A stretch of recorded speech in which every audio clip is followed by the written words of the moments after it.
Good day, all. This is our Thursday asynchronous lecture, so I'm recording this for you, and you should be watching it sometime before our lecture on Tuesday. I'm going to go ahead and share my screen. There we go. All right, and so you should be seeing my PowerPoint screen now. So a couple of pointers before we get started. The first thing that you need to make sure you do sometime as soon as possible is sign up for your case study presentations. So if you remember on our As You Learn link, let's scoot back over to that. If you go down to the case study presentation right here in this link, there is a Google Doc, and the Google Doc is right here. You can open that. It should take you to the Google Doc that has the sign up for all of the different topics that we will have. I see a lot of you have already signed up. That's wonderful. We still have ocean acidification. That's one of the first ones that we're going to talk about. And we also have organic wastewater contaminants. So go ahead and sign up for some of those. We've got 1, 2, 3, 4, 5, 6, 7, 8, 9, 10, 11, 12, 13, 14, 15, 16. So it looks like we've still got about 10 folks left that still haven't signed up. So go ahead and sign up for one of those. Okay. Also, I've adjusted your As You Learn page just a little bit. So when you look at it now, kind of to help us with this transition to online classes and remote learning, where you have lots of different things that are due for lots of different classes, I thought it might be helpful to do some kind of link at the top for upcoming assignments and due dates. I will update this regularly. You'll notice that for today, your job is to watch the online lecture, which you are doing so right now, so awesome. You also need to sign up for your case study presentations, as I've already stated, and then read/skim the chapter 1 text. Your quiz material will come from lecture. The text is meant to kind of supplement that. It's a really good text. When I was looking through it, I was really impressed. It goes into really good detail. Some of that stuff we'll cover in class via the lecture, but then some of it we will not. So it's kind of for your own education, how much you want to get out of the class. So read/skim that. You'll notice for next Tuesday, we have a video called The True Cost. You can watch this for free if you Google it. There's a resource called Tubi, T-U-B-I. I had never heard of it before, but you can get all of the movies that we're going to watch in here on that for free, and it'll stream for free. There's also an online discussion that I'm going to have you guys respond to as well. And then you also need to read Stefan et al. This is on the Anthropocene, and there's some questions on there also. You do not have to answer those questions formally for anything to turn in. These are things that we're going to talk about in class. So I do want you to kind of look at those, take some time kind of posing some answers and some responses to those so that we can discuss those in class when it comes to it. And then also take a look at the library guide and bring any questions with the content for today's lecture, as well as any questions with your library guide, any questions with your reading as well. And then you'll notice I have assignments for next Thursday, and I'll keep updating this. I'm going to try and have at least 3 classes on there, 3 class periods on there to help us keep track of what is what. Okay, so back to our lecture then for today. We're going to talk about populations and sustainability. And so first of all, we're going to talk about sustainability. So this is basically the ability for us to coexist with all of the other components of our ecosystem as well. And the goal of this is to do so without drastic shifts in the balance of things. So we're all in the biology field. We all should be somewhat familiar with this idea of homeostasis. And that's the ability of the body to maintain a constant internal state or to stay in balance. And we'll know that bad things happen when our body gets out of balance. So sustainability is kind of the same thing for our ecosystems and for our biosphere. So it's this ability of the Earth's biosphere to stay in balance. And as we know, it's based on several different factors. 3 of these factors are natural factors. They're just things that naturally already occur within our ecosystem that have for millions and billions of years. And then 3 are human-driven factors that we have control over. So we're going to look at the natural factors first. And these are dependence on solar energy. So we know that the sun is the source of all energy for all living things on Earth, one way or another. So the sun allows producers like plants, like algae, anything that is photosynthetic that can use that sun's energy to make its sugars. And it provides that energy for all other life forms on Earth.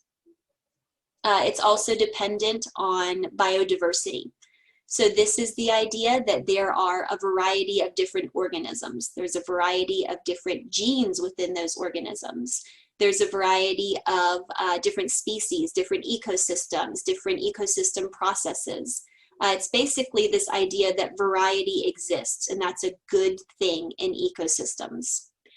Species don't always coexist, even in natural systems.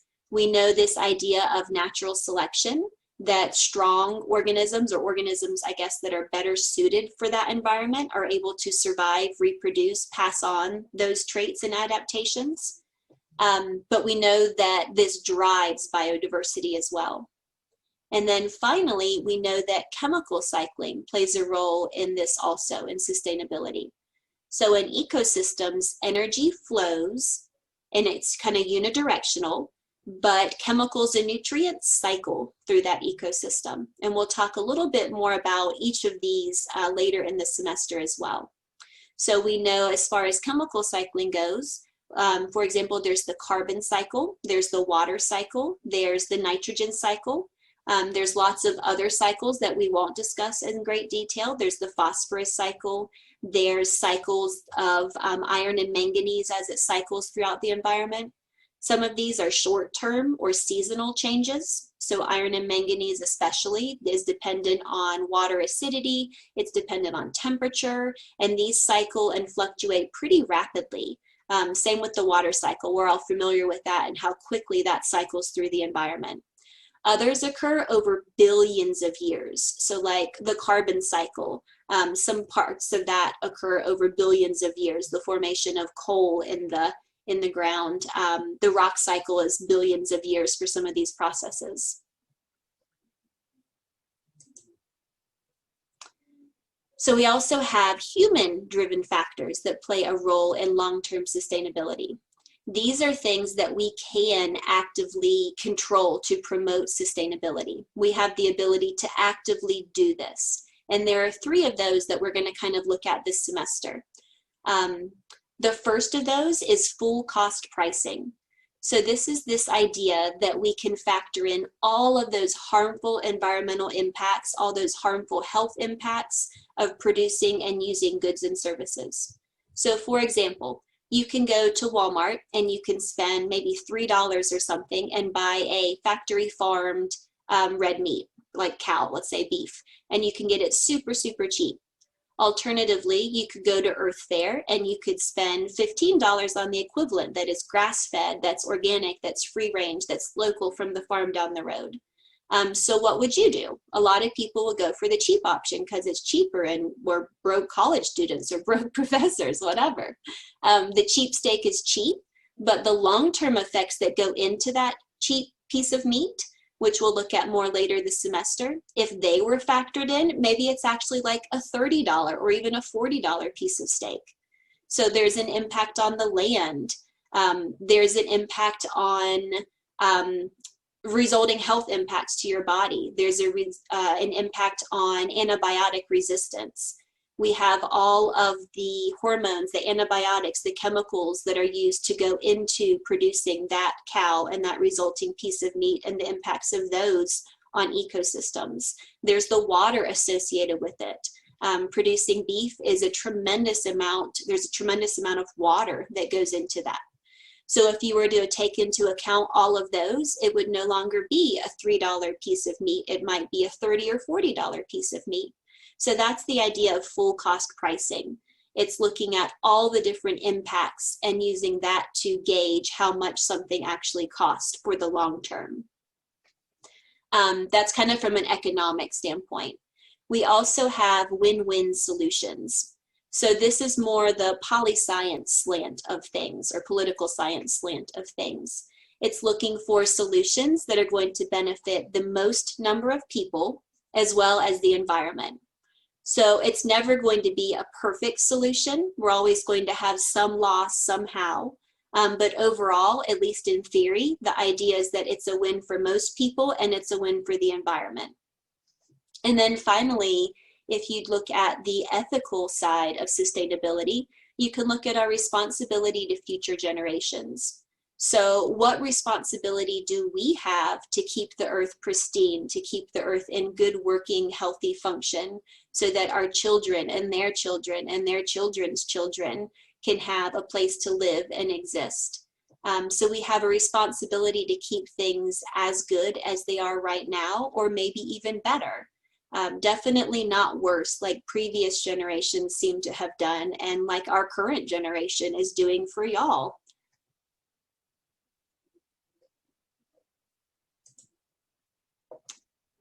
All right, so this idea of sustainability is basically managing the population on Earth and managing the footprint of that population. So it goes without saying that humans have the biggest impact on sustainability out of any other organisms probably on the planet. There's two components that go into this: the population of the planet, so how many people are on that planet, and then the footprint of those populations. So how many resources are each of those populations actually consuming? We're going to talk a little bit about both of these specifically. Specifically, what are the specific factors that influence how much impact a human population has on the environment and therefore sustainability? So to do this, we're going to look at what is called the IPAT model of environmental impact. So this is an equation that was developed back in the 1970s. There were three gentlemen, Barry Commoner, Paul Ehrlich, and John Holdren. And they were kind of debating internally amongst themselves, looking at all of the changes in production technology after World War II. And I believe our reading will look a little bit more at that also. And they were looking at that all of these factors were important. All of these factors factored in, but specifically they were emphasizing the role of population growth. And they were looking at population growth having a tremendous impact on the environment. So what this basically is looking at, and what this basically is saying, is that the impact of the environment, or environmental impact of an action rather, is based on three different things. It's based on the number of people. It's based on affluence per person. So basically, how much consumption do we do? We are consumers, so how much do we consume? And then it also looks at the severity of the impact of those technologies. So the first is the population of people, and we're somewhere around 7.6 billion at the moment and counting rapidly. Affluence is basically consumerism. So it's how much stuff we're actually buying. And they use that, they actually look at the GDP per capita. So that's where A comes from. It's the gross domestic product per capita, so per number of people. T is a measure of how resource intensive the production of that consumerism is. So when we're looking at the products that we're buying, we're looking at the environmental impact of creating them, of transporting them, of disposing of them afterwards, of all of those goods and services and amenities. It is specifically based on the greenhouse gas emissions per GDP.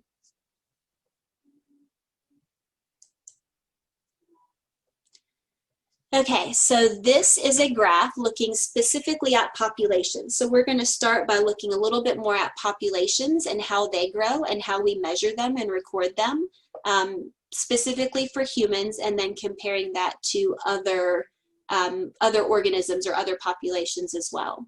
So if you look at this graph, you'll notice that you have the axes right here. You have time and you have population size. So this is basically looking at population growth over time. What we have is logistic growth overall. And this involves a really rapid period right here in the beginning. I'm trying to point at my screen and you can't see me pointing at my screen. At the first part of the graph, where it goes up really quickly, you have exponential growth. And that's where resources are abundant, there's no limiting factors, and so the population just shoots up. You have this steady increase in growth.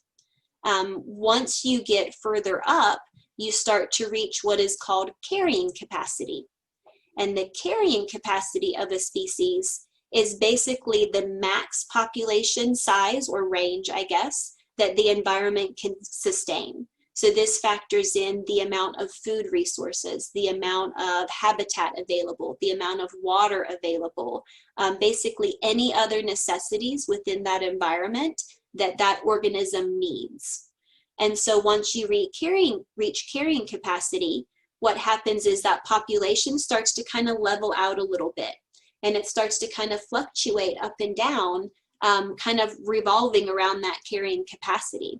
It's not possible for an organism or for a population to go past carrying capacity, unless perhaps you're humans, and we'll talk a little bit more about that. Luckily, we're not going to go over any of the equations that factor into this. Population ecology is a whole field in and amongst itself, and you could spend an entire semester talking about that. It's very mathematical. We'll leave that to the experts. So what we also know is environmental resistance, and these are these downward red arrows, and that's what is keeping that population from shooting up even higher. So these include limited food, limited resources, limited habitat, water supplies, competition between mates for reproduction. These are basically density dependent interactions. They depend on the density of that population. So the more population you have, the more it impacts that population. So we're talking about predation, we're talking about competition, disease, mate choice. So what happens, it creates this S-shaped curve. And so it kind of resembles an S. We call that a sigmoid curve. And this is the curve that you see with any type of logistic population growth. And you'll notice that, some important points rather, the population levels off at carrying capacity. And you notice that it also pulses kind of up and down, like we were saying, around this range of sustainable population limits. Another important point is R, lowercase r, and that's basically the rate of growth. So that's looking at the slope of that line right there. And that's also if the population is not limited by resources. What is that intrinsic rate of growth, or R? The bigger the R value, the faster the growth.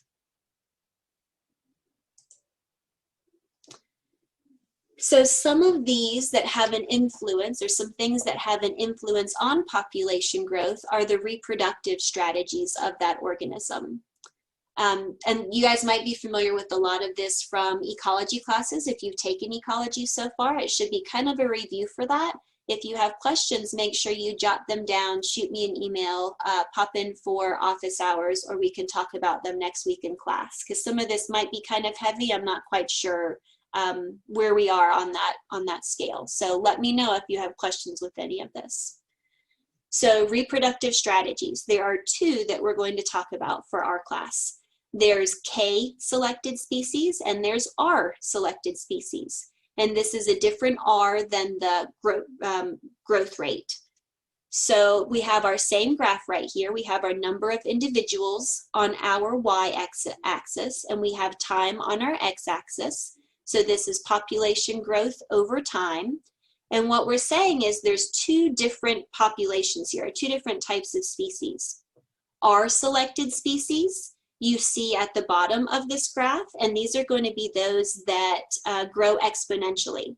So think insects, for example. R selected species tend to be very small species. They have little or no parental care. So an insect will go and lay hundreds of thousands of eggs. I have them outside right now on my cabbage plants, and there's thousands of eggs. And the caterpillar lays those eggs, and then it takes off and disappears.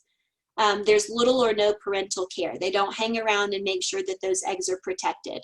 It's better for them to invest in a super large quantity of eggs than to invest the time to make sure those eggs hatch. They have many small offspring. So of those thousands of eggs, some get eaten probably by some other organism. Some get squished or fed to my chickens, but some survive, right? And they hatch and they make more offspring. Those offspring tend to have short lifespans. A lot of them do not make it to the point where they can reproduce themselves. So this is the strategy for these types of organisms. They lay lots and lots and lots and lots of eggs or produce lots of offspring, and the chances of those offspring making it to reproduction themselves are kind of minimal. So their effort and their energy is all on egg production. It's not on the actual care or nurturing of those organisms to reproduction. In contrast, we have K-selected species. And K-selected species experience more of the top part of this curve. So they don't have that exponential growth quite as much. They tend to be larger organisms. You have your rhinoceros here as your model organism for this one. They tend to reproduce later in life. They tend to have fewer offspring and longer lifespans. So if we look at these rhinoceros, most rhinoceros or rhinoceri, I'm not sure what the plural of that is, tend to have 1 or 2 offspring at a time. They produce these offspring and they're not able to just leave those offspring and go. They have to maintain those offspring's lives basically. So they nurture their young over long periods of time. They nurse their young, they protect their young, they feed their young, they help their young get food, they teach it. There's a tremendous amount of energy invested in caring for those young because they care for them for so long. There's a greater chance of those young reproducing or growing up and reaching reproduction than the R-selected species. So with K-selected species, the energy investment is more in raising those offspring to make it to reproduction. And what my question for you guys, and we'll talk about this briefly on Tuesday, is where do humans fall in this? And I think it would be pretty obvious that humans would fall in the K-selected species. And I am going to pause this for just a second because I have little boys that need me for a minute. So I'm going to stop share and I am going to pause and I will come back briefly in just a moment. Okay, so picking up right where we left off, I'm going to share my screen again. And this makes the very good point that in developed countries or more developing countries, we're used to having fewer kids and investing more energy per child. Children take a tremendous amount of energy. And that's such a great segue for that. How perfect.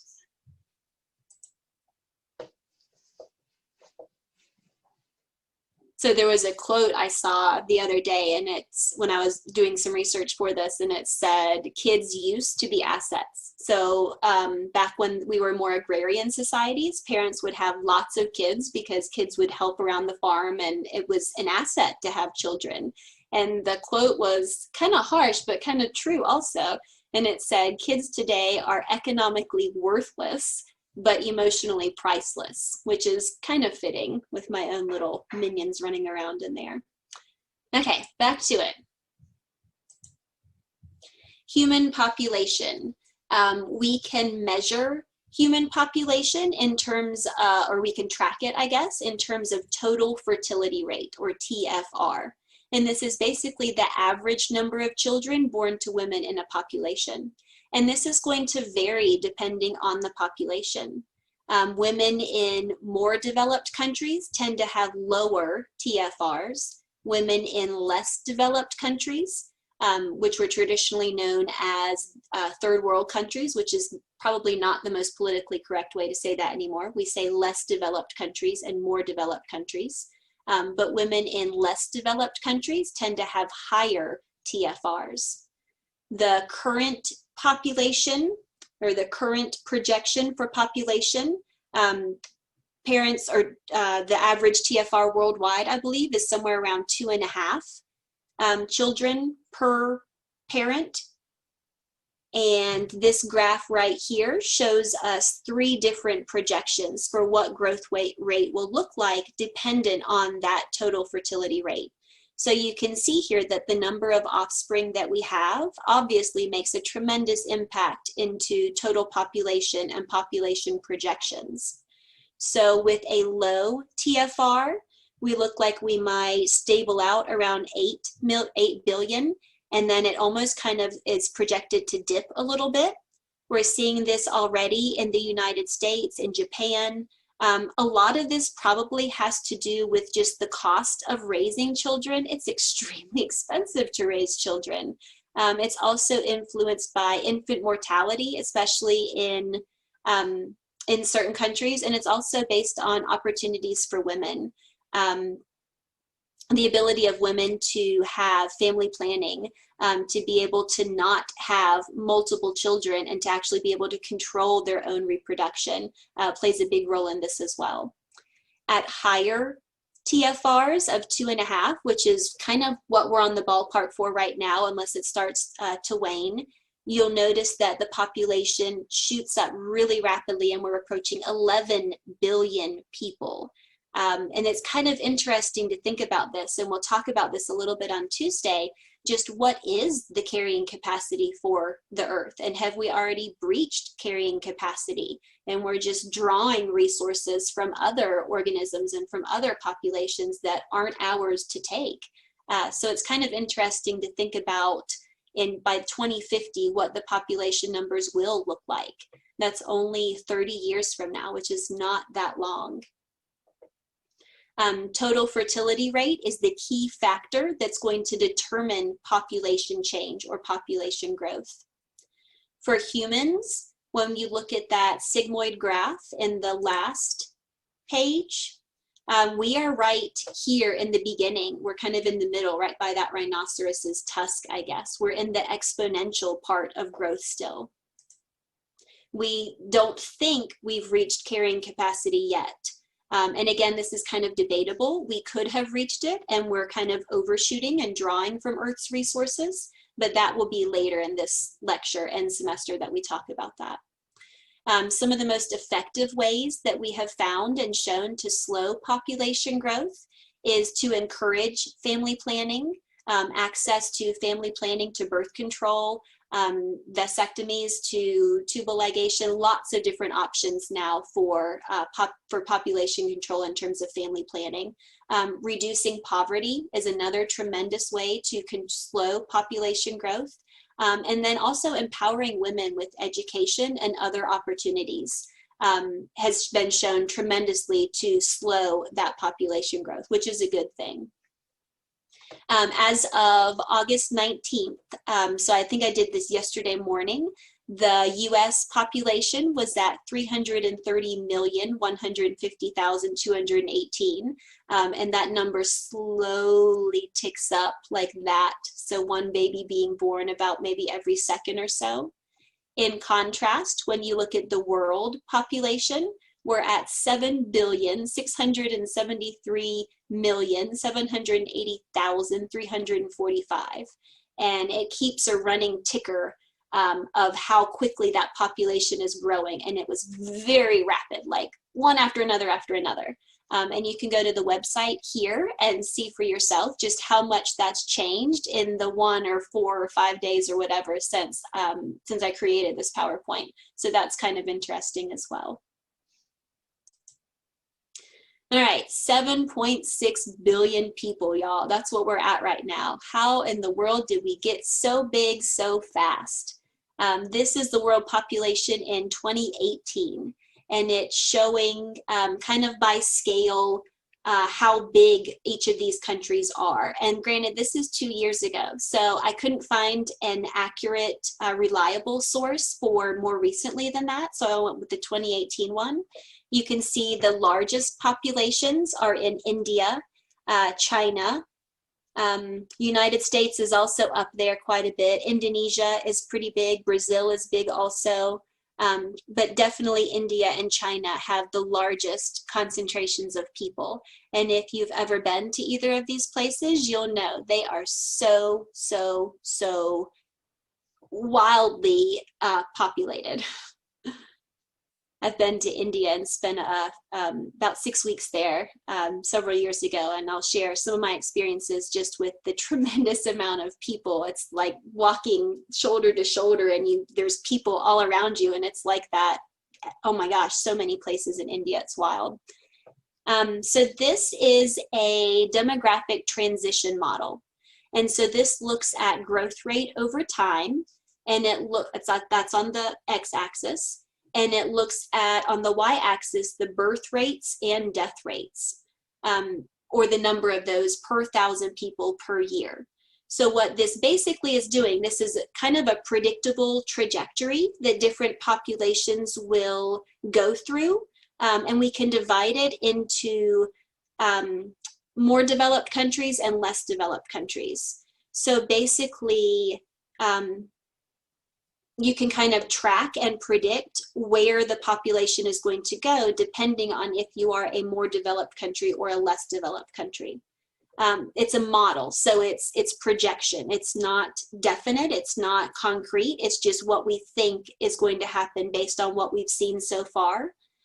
This model was developed by an American demographer, Warren Thompson, back in the 1920s, late 1920s. If you look at it, you'll notice it divides it into different stages. So we have stage 1, stage 2, stage 3, and stage 4. In stage 1, the population grows really slowly. There's a high birth rate, and there's also a high death rate as well. In stage 2, which we call the transitional stage, the population grows really quickly because birth rates are high and death rates start to drop. So this is where we start to have improved food production. We have improved health measures. We start to have improved medical care, that kind of thing. So it allows the numbers to start to kind of increase because we're not having as many deaths. You'll look at stage 3, which is the industrial stage. So this is where population slows, the birth rates start to drop, and the death rates start to drop also. You have improved food production, improved health care. You also have education, and we know that education is one of those things that does slow the birth rate down. It does slow down population growth in societies. And then finally, you have the post-industrial stage, and this is where the population growth starts to level off, and then it even starts to decline sometimes. Birth rates decline, and they fall below the death rates also. So you're not having enough new births to compensate for all of the deaths that are occurring.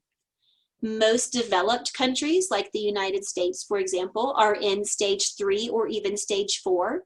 I mentioned before that the growth rate of the United States is starting to decline slightly. You'll see that in several other developed countries as well, like Japan. The birth rates are starting to drop. Most less developed, that's a weird way of saying it. The majority of less developed countries have reached stage 2 or stage 3. So we're seeing rapid population growth in many of these less developed countries. They're starting to have improved food production, improved healthcare, and they're starting to be able to increase their populations, but they still don't have anything kind of slowing that population down just yet. Looking at here is a population age structure diagram, and what these basically are doing is it's showing the breakdown of a population. So it divides it into males and females, and it divides it into the ages of those. So you'll notice red is the pre-reproductive, age 0 to 14. Yellow is reproductive ages, 15 to 44, for their intents and purposes. And post-reproductive is 45 to 85 or up. And so this basically tells you what is happening to a population. You'll sometimes hear them called pyramid-shaped age structures. these indicate rapidly growing populations. So you have more of the pre-reproductive age, so more children and those of reproductive age than you do the elderly. In populations that are stable, you tend to see more of a straight up and down kind of rectangular shape. And what that means is the number of older people are probably roughly equivalent or equal to the number of younger people. The death rates are equaling the birth rates, more or less. Sometimes you'll see almost an inverse pyramid kind of shape, like we do currently in declining countries like Germany, Bulgaria, and Russia. And what that means is there's a greater percentage of that population that are older. Death rates are going to be more than the birth rates, and so the populations will go down. So these can have long-lasting societal economic impacts. We're noticing that right now in the United States, baby boomers that were born 1946 through 1964 make up almost half of the US population right now. By 2060, it's estimated that 25% of the population will be 65% and older. Considering 65 more or less is the cutoff for receiving Social Security for retirement, you have people that are drawing from Social Security instead of putting it into Social Security.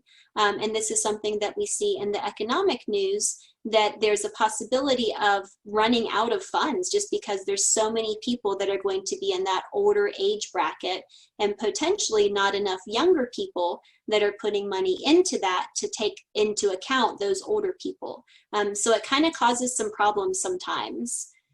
This is going to have huge impacts on our economy, especially increased demand for healthcare, elderly services, nursing homes, retirement homes, reduction in the labor supply.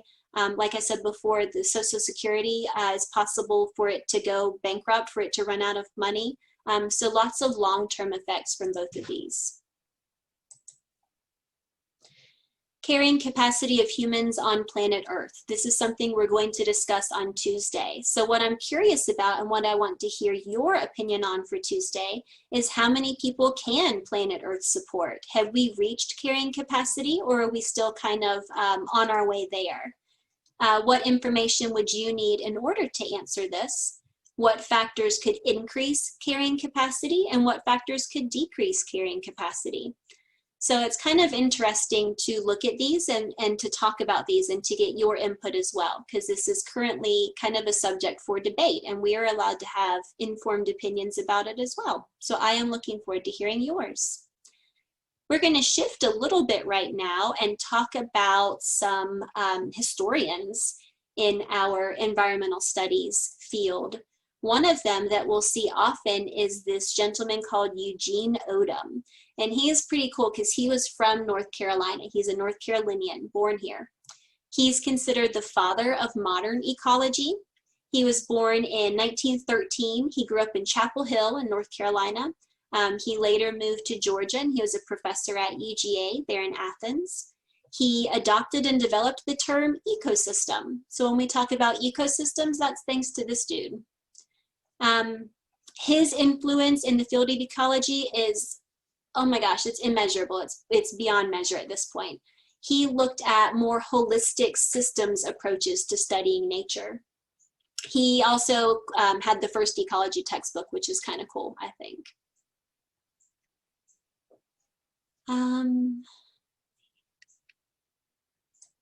And that textbook was cool because it was the only one in the field for like 10 years, which in the field of textbooks, which I am also in, that's just, I don't know, that's remarkable. I think it's cool. There's a really good YouTube clip that y'all should watch. I'm not going to play it here because you can watch that on your own, but he is a very wise man and had so much to teach us and to say. He was definitely a pioneer of his time. There were not many other environmentalists back then. He was one of the first. And he was kind of alone and isolated in his fight to try and preserve the ecosystems as they are in their natural states. The good thing about today is we are not alone in this fight. There's so many of us that are working really hard to try and further this idea and create a more sustainable system. And he's kind of like our godfather for all of that. It's kind of cool. You'll see his name come up a lot. All right, so as far as models for sustainability, nature is a really good one. Natural systems sustain life for 3.8 billion years before we came around. They are able to support renewable energy. They're able to have inherent mechanisms for population control in terms of disease, predation, starvation, competition. There's no such thing as waste in a natural system. So even after an organism dies, vultures come and pick off of it. Scavengers come and ravage the carcass. Microbes, fungus start to break down that carcass and return those nutrients back to the earth.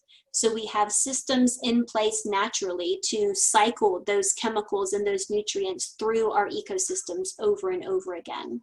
And then finally, there's a tremendous amount of diversity present in natural systems. It promotes high productivity, it promotes resilience.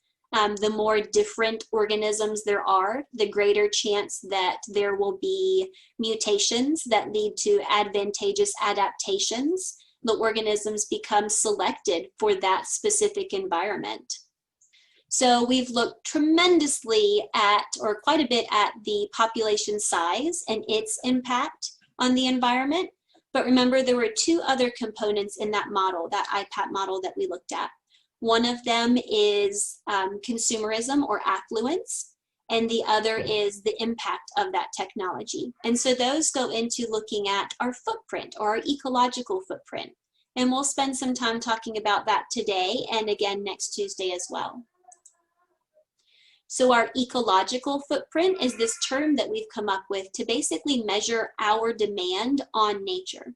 So how much are we sucking out of the earth in order to live the lifestyles that we live? It's how fast we consume resources like food, water, timber, minerals, energy, and then also how fast we generate waste from them. So do we get new cell phones every single year and every single time our plan allows for it? Do we get new computers every single year? Do we get new wardrobes every single year? Do we buy a tremendous amount of stuff that then sits in our closet or sits in storage? So it's basically how fast natural systems can absorb that waste and generate new resources. If you look at the ecological footprints around the world, obviously it's going to vary quite a bit. If you look at the United States ecological footprint, it's pretty big. If you look at other countries, and these include more developed countries and less developed countries, this is not strictly divided down the middle. More developed countries consume more, less developed countries consume less. If you look at ecological footprint of Japan, for example, which is definitely an example of a more developed country, they have a relatively small ecological footprint for their population size. They adopt minimalism, that's probably why. In general, though, more developed countries tend to have a larger ecological footprint than individuals in less developed countries. There's a really cool photography editorial, I guess. It was posted in NPR. It's from several years ago, I think 2010, and it looks at different countries around the world and your average family in that country and all the possessions that they own. And there's a link that I've included at the bottom of this slide that's really interesting if you wanted to spend some time kind of looking through that. And it looks at all of the possessions of people living in Bhutan or Myanmar or Japan or Mexico. And the US is on there also, and it's kind of interesting just to look at how much stuff the average American has compared to the amount of stuff that people in other countries have. It's kind of interesting. But if you look at the population, so this compares more developing and less developed countries. If you compare, more developed countries have a smaller percentage of the population. However, they have a tremendously disproportionate amount of wealth, amount of resource use, amount of pollution and waste. So we are definitely consuming more than those less developed countries and producing more waste than those less developed countries, even though we have fewer people. And there's something kind of to think about there. This is basically showing the relative size of the per person footprint in India and the US. So if India's population, remember they have one of the really big populations, if their population became as affluent and consumer driven as the US population and had the same capita footprint as we do, we would need 5 Earths to support all of us. That's how much the US uses. That's how much stuff we have and we consume. And so you can also look at the comparative size of those footprints as well. This is from the Global Footprint Network, which is a really good resource that would be kind of interesting to look at and peruse at your leisure, should you have any leisure. And it's really cool. It looks at how many Chinas does it take to support China. So it's looking at how many countries does it take to support a population the size of China based on how much we consume. So you'll notice in France, it takes 2.5 Frances to support France. In the US, it takes 2 United States worth of resources to support all the resources that United States uses. It takes 2.5 Chinas to support, or China's worth of resources to support all of the resources that China is using. It's kind of interesting here also. So it looks like China is using a tremendous amount of resources that they do not have.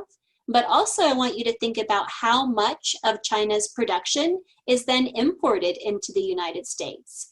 How much of our stuff comes from China. So China is using a tremendous amount of resources that they don't have, but they're not actually using them for themselves. They're using it to ship to us over here. So it's a little bit skewed, but it's also kind of interesting. And you'll notice that the majority of these countries are using more resources than they have. So we are running an annual ecological deficit is basically what this is coming to. So this brings me to the idea of Global Overshoot Day. So this is basically the day when the rate of demand for natural resources and ecological services is going to exceed the supply that we actually have. So this is when we start going into that deficit. It's kind of like the day that you withdraw too much from your bank account and you start owing the bank money instead. Never a good thing. So our overshoot day this year is August 22nd. Last year it was July 29th. The year before that it was August 1st. The year before that August 2nd. August 8th, August 13th. So basically it takes roughly 8 months. And in that 8 months, we demand more renewable resources and ecosystem services than what our planet could actually provide in a whole year.